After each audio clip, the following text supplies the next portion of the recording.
राहुरी तालुक्यातील वळंग गावात चोरट्यांनी धुमाकूळ घातलाय. दिनांक 7 ऑगस्ट रोजी पहाटेच्या सुमारास तब्बल 3 बंद घरे फोडून चोरट्यांनी मुद्देमाल लंपास केला.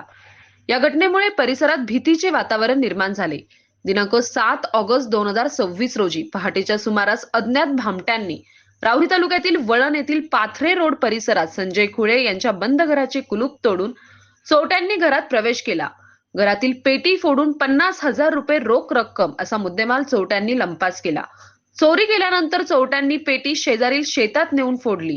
विशेष म्हणजे घरातील देवघरात असलेल्या रुक्मिणीच्या मूर्तीच्या गळ्यातील दागिन्यांना मात्र चोरट्यांनी हात लावला नाही. यानंतर चोरट्यांनी नानासाहेब खुळे यांच्या घराचे कुलूप तोडून कपाटाची उचकापाचक केली. मात्र कपाटातील दागिने बनावट असल्याचे लक्षात आल्यानंतर चोरट्यांनी तेथे चोरी केली नाही, तर मांजरी रोड परिसरातील प्रभाकर आढाव यांच्या बंद घराचे कुलूप तोडण्यात आले.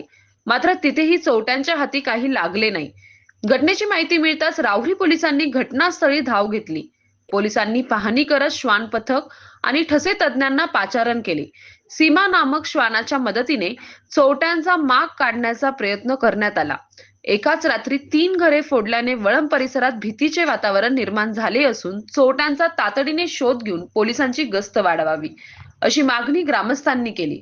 सतीश फुलसौंदरसह राजेंद्र म्हसे, MS न्यूज 15 राहुरी. अशाच नवनवीन बातम्या पाहण्यासाठी चॅनलला सबस्क्राईब करा.